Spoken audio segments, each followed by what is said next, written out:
What is up everyone, and welcome to my 2014 custom PC build tutorial. Alright, so I just want to start out by saying that this is not going to be one of those videos where some guy just kind of lays out a part list and only recommends all of the parts on that list. I'm going to do that a little bit, but I'm going to really try and push you guys to do a lot of the research yourself. I'm going to give you some pointers on what to look for when you're buying your PC parts, some good places to buy them to save money, and I'm going to give you a basic tutorial on how to put it all together when it comes to actually building the PC. I'm going to start off by giving you guys some personal recommendations on 3 components that will probably work good for any PC build. And let's start off with the processors. So there are 2 types of processors I'd recommend, and the first one is going to be the Intel Core i5-3570K processor, and the next one is going to be the Intel Core i7-4777K processor. Now, what you're going to need to do to pick either one of these is you're going to need to know whether you're going for a workstation PC or a gaming PC. If you're going for a gaming PC, you're not going to need the extra power that the i7 delivers. It will just be wasting your money. So go with the Intel Core i5. It is still a really fast processor, and it will run all your games just fine. But if you're going for that workstation PC, you're going to be using After Effects and Premiere Pro and Photoshop or anything like that, go with the i7. It gives you the extra rendering speed, and you will be very happy with that processor. So the next part I'd like to personally recommend to everyone will be the Samsung 840 EVO solid state drive. So if you're building a new computer, I highly recommend you get a solid state drive. Though they can be pricey, they will increase your boot speeds, your program loading speeds, and your file transfer speeds by a significant amount. Before, my computer probably took a little over a minute to start up. Now it only takes 15 to 20 seconds. So you can just see right there how much faster these are. But one thing you might be worried about is the pricing. So if you guys are worried about the price, really you could probably get away with a 120 gig or a 250 gig solid state drive just for your program files. Then for your regular files, just get a hard drive so you can have a lot of storage space, yet still have a really fast computer with really fast running programs. And there are 2 types of RAM that I'd like to recommend for you guys, and the first type is going to be your Ripjaws G.Skill X Series RAM, and the next type is going to be your Corsair Vengeance RAM. Now, all of the computer people I've talked to, all of the forums I've read online, recommended these 2 types of RAM, and I've also noticed that they're the most popular, and they have the best reviews out of anything. So you're going to definitely want to go with one of those types. They're going to be more reliable, and they're going to be a lot faster than a lot of the other types of RAM you can get out there. Plus, they're not going to break the bank. They're fairly affordable. So those will be the 3 main components that I'll give my personal recommendation for everyone to use. Now, I still really want you guys to do your research. Like for the graphics card you'll need, as I've said before, it depends if you're going for that workstation PC or that gaming PC. For a gaming PC, any high-end graphics card should do fine. Just make sure it has a good clock speed. And if you're going for that workstation PC, you're going to want CUDA cores, you're going to want a quadro-core graphics card, and that will definitely increase your rendering speeds. Right now, I just have kind of like a high-end graphics card, and it really doesn't, my computer doesn't utilize it for rendering at all because it's not able to. If you want to go for a good rendering graphics card, go with an NVIDIA. Those, from what I've found out, tend to be the best. So I'd recommend one of those. They might be kind of expensive. If you're going to want a good quadro-core graphics card, you're going to be spending a lot of money, but I'm sure it will pay off because the programs will be able to utilize its power and take some of the load off the CPU for you. So I want to quickly skim over a few more parts that will be going inside your PC, starting with your motherboard. And when you're shopping for a motherboard, you're going to want to make sure it possesses these 3 attributes. The first thing being is your compatibility. The next thing is going to be your durability, and then lastly your speed. So compatibility is obviously the most important. All of the parts that you have to fit on the motherboard and work correctly with it. So make sure you look that up. Make sure all of your parts are going to work with your motherboard to save you a lot of headache.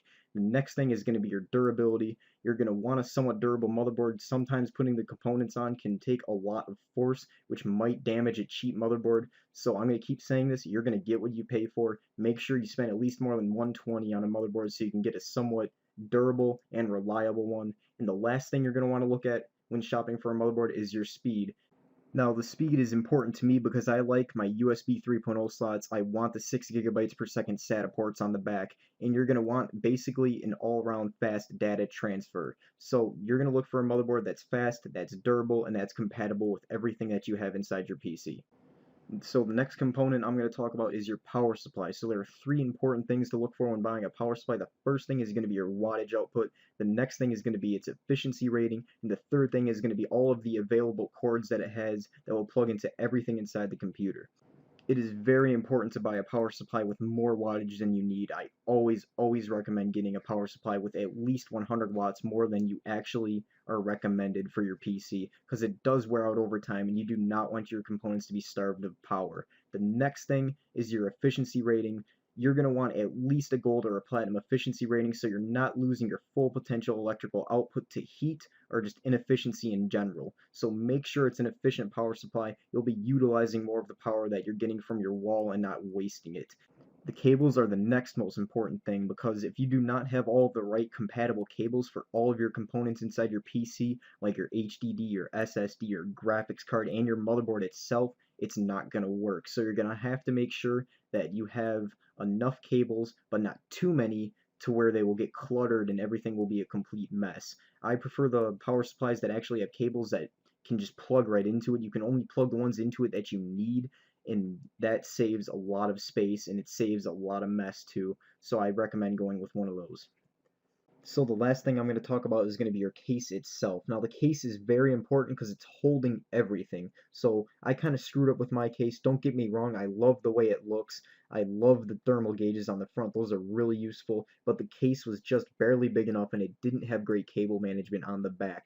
Like for my heatsink, it was so tall, I actually had to take one of the side fans out, which had LEDs on it, which sucks because it kind of takes away from the look of the PC and it kind of gets rid of some of that good airflow that you're going to want in your PC. So you're going to have to make sure your case is big enough, wide enough for like a giant heat sink for your graphics card. You're going to have to make sure it has enough space because some graphics cards can be really big. So please, like, you might think it's a waste of time to do these measurements. It's not. I almost screwed up really bad. It took me a long time to get everything in my PC put together the right way so the cables were out of the way, and you're going to see that while I'm building it that it's going to probably look like a mess, but at the end of the video it doesn't look too bad.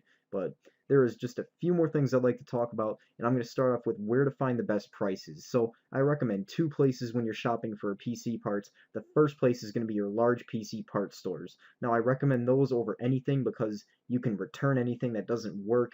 It's usually close by, and they're going to have a lot of stuff in stock. You're going to have a lot to choose from, and at very good prices too, because larger stores tend to buy stuff in bulk, which makes them able to put it on the shelves for lower prices, which saves you money. So your big PC parts stores are great places to shop at. One good one is Micro Center. That's where I bought almost all of the parts for my PC. And the next best place to go is online. So online shopping, you will find great deals. Stuff is always marked off online, really big amounts. The only thing that sucks is you're going to have to wait for shipping and you're going to have to pay for shipping. So if you don't mind the wait or don't mind some shipping costs, you might save even more money shopping online. You know, check out sites like Newegg or Tiger Direct, and you're going to find some good prices there too. Okay, so that is it for all of the parts and shopping recommendations that I have for you guys. I really hope you take some of those into consideration. It just might save you from making some of the mistakes that I did. So please take a look at that, and I hope you find it somewhat informative and helpful. But anyways, we can go ahead and get right on over to the tutorial part of the video.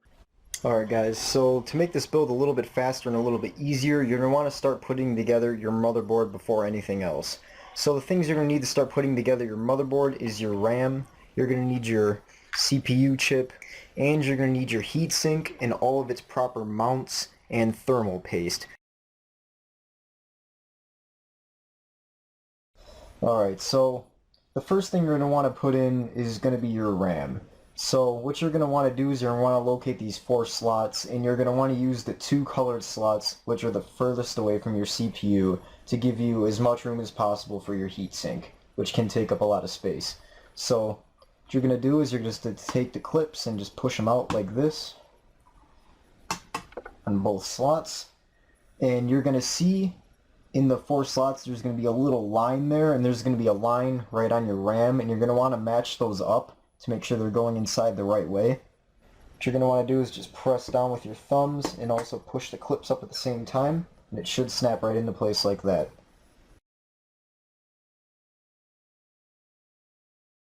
So the next thing you're going to want to put in is your CPU chip, which is going to go in this little slot right here. So first, you just got to remove the little safety cover just by lifting up on that little tab right there. It should come right off just like that. And to get this metal cover open, you're going to pull back on this lever right here and just let it kind of go up like that. And you're going to bring that part up too. So now you're going to take your CPU chip, and you're going to notice that it's going to have two notches right here and right here, and there will also be two similar notches right inside your little holder for it. So you're going to want to match those up and make sure it's going in the right way. It will only fit in one way, so you should know it will kind of just fall right into place. It shouldn't move too much. And once you've got it in place, you're going to make sure this thing stays back. You're going to put this right under the screw right here, kind of bring it back a little bit, and then push it down. You're also going to have to bring it out and then push it around that metal piece there until it locks into place. So now you've installed your CPU and you're ready to move on. Alright, so now you're going to start putting on your heatsink mounts. Now what you're going to need to start putting on first is your little backing plate right there. And that's going to go on the back of the motherboard, so you're going to want to take the motherboard, kind of flip it up on its side to where it's not pushing on any components, so you're not going to damage anything. You can match it up with the 4 holes and match it up so it kind of fits over everything nicely, just like that. Kind of fits into place. And you're going to take your 4 screws. So when you put in one screw, you're going to kind of hold it in with your finger, kind of hold the motherboard up like that, and you're going to take your little stoppers right here, your spacers, and you're just going to screw it in just like that. So I'm going to do that 4 times and I'll be right back. Okay, now that we got all 4 screws in with the spacers holding them in place, you're just going to want to tighten up these spacers just to where they're snug. You want to make sure everything pretty much with the heatsink mount is tight. So once you get those tightened up, you're going to take the proper brackets that you have for your heatsink and your processor. I have my Thermaltake Intel brackets right there, and I'm just going to put these right over the screws just like that. Make sure the curved parts are on the inside too. And when you have them about even, like this one looks pretty good, you're just going to pop the screw right on top. Just kind of spin it right in place just like that.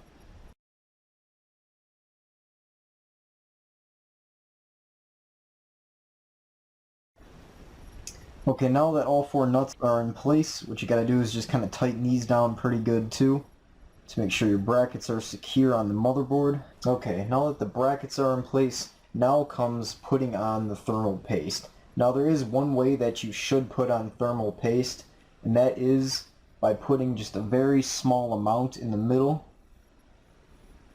I'll kind of show you guys how much that is. What I'm going to do is I'm going to do kind of like, I like to put it on in the shape of the CPU, kind of like a little square, just a little tiny square just like that. So once you have your thermal paste on, now actually comes pressing it down. So you're going to want to try and make sure this covers the CPU as much as possible. So just take your heatsink and just kind of press it on the way that you want it to go on. So you're going to want to put a good amount of force, a considerable amount of force, hold it on for about 10 seconds. And lift up.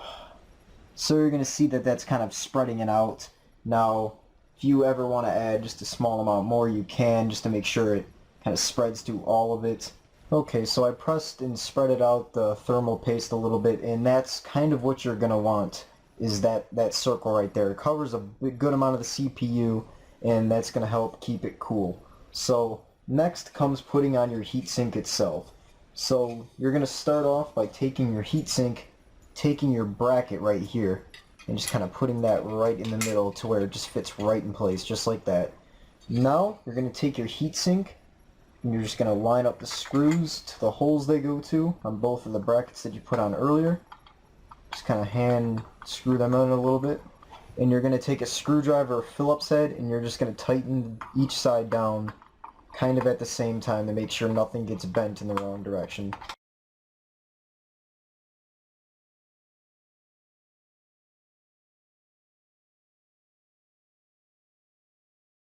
Alright, so now I got it on pretty tight. The metal pieces are touching on each side, which is what you want them to do. And your heatsink is on and it's ready to go. So now all you gotta do is just put your fans back on. And it's as simple as making sure they're both facing the same way, so the air obviously flows through this. So let me do that real quick. Alright, so you can see those easily just snapped right in. So there you go. And now you're going to have a little three-pronged connector. It should go in a power slot, which is right... I'm going to move this around so hopefully you can see it. It's right there. It says CPU fan right there. Now, the thing about this is it is a four-pronged connector, but there is a little plate right there, which this actually slides right onto, if you can see those two little things right there. So this should be fine, and you shouldn't have any problems. And your motherboard is now finished, and we can now move on to actually mounting the motherboard itself inside the computer case. Now the motherboard that we have is an ATX. In this case right here, it actually has like a little map type thing. So it says ATX and then dash and A. So what that means is every single hole that is marked with an A, you're going to need to put one of the mounts in. So with your motherboard, it should come with a little baggie of mounts that look just like this. You're going to grab these gold ones right here. You're going to take your golden little mount and you're going to put it on every single A that you see inside your case. And then you're going to take your adapter, put it right over the mount, and screw it into place all the way inside. Alright, now that we have all our mounts in, you're going to want to take your little cover that's going to cover up all your plugs for your motherboard, and you're just going to snap it right in place in this spot right here. Okay, now when it actually comes to putting the motherboard in itself, I recommend getting all these cords out of the way and taking your motherboard, trying your best to slide it under those cords, not to scrape it on the metal at all. Make sure, again, none of the cords go under it right now, and you're going to try and push your motherboard in as best as possible to where the golden mounts are visible perfectly through all of the holes, just like that. So now you can start putting in the screws that also came in the bag, which look just like this. So you're going to take those screws and you're just going to put it in all the holes to hold the motherboard in place. Now again, you're going to want to make sure these are fairly tight, because these will be the only things holding the motherboard in place, and this thing has to horizontally hold a lot of weight. So you're going to want to make sure this is in nice and tight. So I finally got all my mounts and all my screws in nice and tight. There should be 9 of them total into your motherboard, and now your motherboard has been installed into your computer and is locked in place. So now that we have the motherboard mounted inside of the case, we can actually start plugging in everything. So unfortunately, I'm not going to be able to go through these one by one. That would take forever. So I'm going to try and go through them as quick as possible. And I'm going to show you the general spot where all of the other cables plug into. So I'm going to have my speaker cable. It's labeled right on the top there to go in the top 4 prongs all the way to the right. So you can just plug it in like that. Then my power and my reset are going to go in the 4-prong box, which is to the right of the furthest left one. And these are going to plug in power on the top, reset on the bottom, which is also labeled right there. Now my HDD LED is going to go to the bottom left too. Now, depending on your motherboard, this can all be different. Feel free to check out your motherboard manual. It will make it a lot easier for you. So, but your USB cables, you have 3 USB slots, which are all right there. They can go in whichever one you want them to. So I'm just going to plug it into this one right here.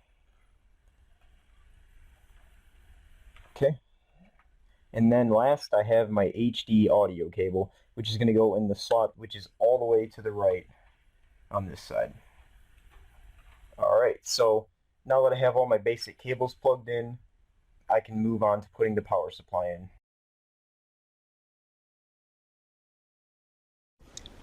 Now that we have those cables in and out of the way, we can get our power supply put in. So there's 2 ways you can actually put your power supply in. You can put it in fan down if your case is a filter on the bottom, or you can put it in fan facing up. So I'm going to put it in with the fan facing up just to get some extra airflow inside the case.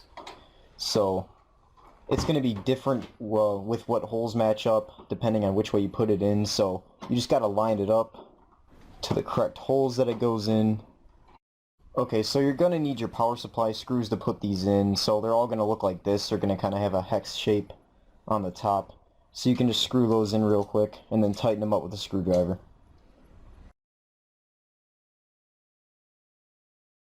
Now what we can do is we can actually put our solid state drive inside of our computer, and all you're going to need to do that is one of these solid state drive trays and a few screws. So you're going to line it up facing this way. You're just going to set it right over the top, line it where all the screw holes go in, and just put in all 4 screws.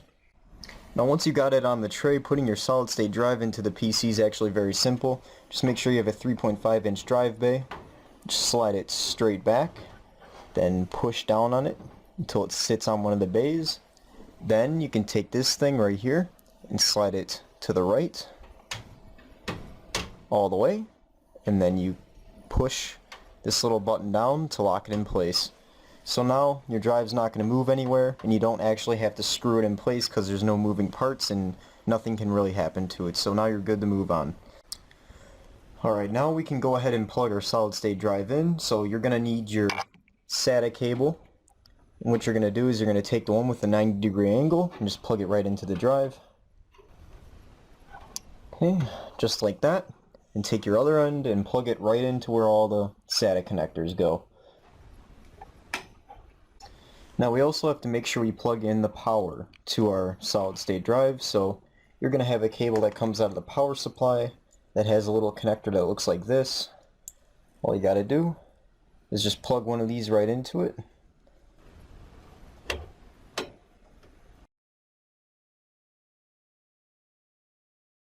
Alright, now we can go ahead and put our CD drive in. So it's as simple as popping out one of these bays right on the front.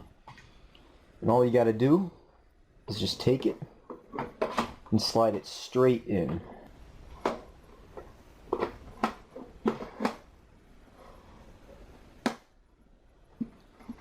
Now all we have to do is plug it into the power and plug another SATA cable into it.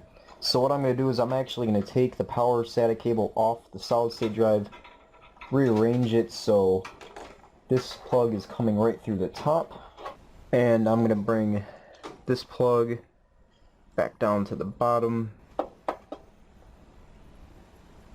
Okay, so I got that plugged into here, then it already runs down and plugs right into the solid state drive. So now we're using this wire a little bit better than we were before. So you can go ahead and get the SATA cable that came with it. Plug it right in to here.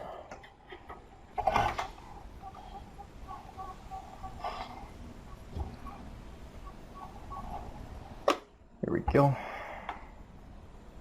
Now we can take this back around and plug it into the motherboard.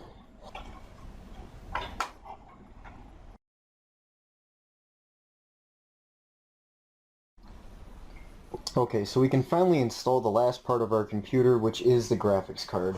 So what you gotta do first is make sure you take this clip and snap it back, and you gotta make sure you remove the right 2 slots, which are here on the back of the computer. So just take your card, slide it right into those 2 slots, and push it straight down into the motherboard. So when you do that, this thing should come up and clip it in place. Then you can actually go ahead and snap it in with these, just like that. So when you're managing your cables, basically what you want to do is keep them away from the fans as much as possible. Try and make sure they're not crowded up and all over the PC. You're going to try and keep them localized in one spot where it won't affect airflow. So that's basically a crash course on cable management. As you can see, what I did with mine is I took all of the excess power cables, I rolled them up like that so they're nice and compact, and then I twist tied them, kept keeping them out of the way of the fans and the airflow. And I actually took all the little cables, kind of put them right back in here, twist tied them, and bundled them all up. And you guys also may notice that I took the piece of metal out here and I moved my graphics card up and flipped my power supply over and all that stuff I had to do just to get the cables to fit properly, and I'm really happy with the end result. Alright guys, that is it for the tutorial portion of the video, but before I ended it I would just like to talk about the PC I just built, show you guys some boot up speeds, and show you my setup real quick, because why not? So I'm going to go ahead and turn on the power, and as you notice my LEDs turn on, my temperature gauges turn on, and I still get that single beep error code, and I really don't know what that is, but it doesn't seem to have affected anything, so I'm not worrying about it too much. But we're going to go ahead and look at the boot up speeds. And to be honest, the boot up speeds almost vary like every single time I do this. Sometimes they start up really fast, sometimes they don't. Like right now we're actually getting a slow one. That usually doesn't even pop up. But there you go. So I can't complain about that boot up speed. It's fast enough. It's not super fast, but hey, I'm not going to complain. So whatever. And let's go ahead and show you guys a few things about my setup. So I'm just going to start right here. So I got my I cannot honestly pronounce that. I think it's Kilpish. I don't know. But these headphones are awesome. These are kind of like about the same price as a pair of Beats, but I think they're a lot better, mostly because they're not Beats. So and the ears are really padded and really comfortable to wear, and I always wear those because my speakers that are somewhere hidden back there are always screwed up, and those never work. So I use my headphones right here. And yeah, let's talk about the PC real quick. And this thing is awesome. I really, it's so much better than my old Lenovo and that pile of trash over there. So I even have all my little stickers from all the parts I put in, got it all labeled there. But this thing is a really awesome build, and just some future upgrades that I'd like to put in is probably some more RAM. I only have 16 gigs of RAM, and when you're using like After Effects and like GIMP and whatever programs you use, and they're all open at once, it starts to consume a lot of that and get really close to that max limit of 16. So I really want to put some more RAM in there. And another upgrade is I only have an SSD in there. I only have 500 gigs of storage total inside this box here, and that's not very good. So I need to invest in a hard drive, probably 2 terabyte, 7200 RPM. That should be good. And besides all that, maybe a really far future upgrade is get a new graphics card, because Sapphire graphics card, I forgot to talk about it earlier in the video. I mean, it has risen a lot in price, and please do not like buy this graphics card. It's not worth $400. You can get a really nice one for $400, but don't get the Sapphire. So in the future, you probably remember me talking about like the CUDA core and the Quadro core graphics cards, and I definitely want to get one of those, and hopefully it will help out with the video editing, because it's fast right now, but it's not super fast. So well, let's start right here. Alright, this is my gaming mouse. I bought this thing a couple of days ago. I think it looks really cool. Like, as you may have noticed, I'm going kind of for like the red LED theme here, and I really do love this mouse. This mouse is awesome. And I got my wired Xbox 360 controller. I used to have an Xbox, recently got rid of it, but I love the Xbox controller, so I just had to buy a wired one, so you got fast speed if I'm playing like Battlefield or something. I really don't play games that much, but if I do, at least I can enjoy them a little bit. And this right here is my Nikon Coolpix camera. This is only really good for taking pictures. The video on this thing sucks. And right now I'm actually recording with my GoPro Hero 3 Plus. So the video on this thing, I think it's pretty cool. Maybe, if you want me to, I can even do a camera review of this one day. It might be a good video. And I got my Logitech webcam right there. I got this little light thingy. So if I need light right here, I can click that little button, adjust the levels of light on my desk here. I even got my solar-powered Logitech keyboard, so maybe if I need to charge it up, it's running low on batteries. There you go. Simple as that. And here's my laptop. It's a pretty good laptop. I have an i5 in this thing. And this is what I was using when I didn't have my PC, because I've been trying to sell that Lenovo on Craigslist for a long time, so I just had it sitting over there inside the box. But yeah, this is what I used when I didn't have my PC. Open up. Yeah, whatever. Alright, so that's pretty much it for the setup video. I really hope you guys like the PC build video, and if you have any questions, comments, or concerns, please leave them in the comments. I really like the critical comments too. Even like, I can never improve if I don't know what I did wrong. So if this video like sucked at all to you, or you had any problems with it, if you can let me know, that'd be great. And if you can tell me what I did good, that'd be good too. Really, this is the sixth day of me editing it, and oh man, I've been putting in like so many hours a day on this video, it's ridiculous. I'm so happy it's almost finished. Right after this, I'm just gonna put this clip at the end and fix up a few things, and I should be good to go in uploading it. And yeah, sorry it was kind of long, and sorry about that audio quality that was in the the second part of the video where I actually did the tutorial.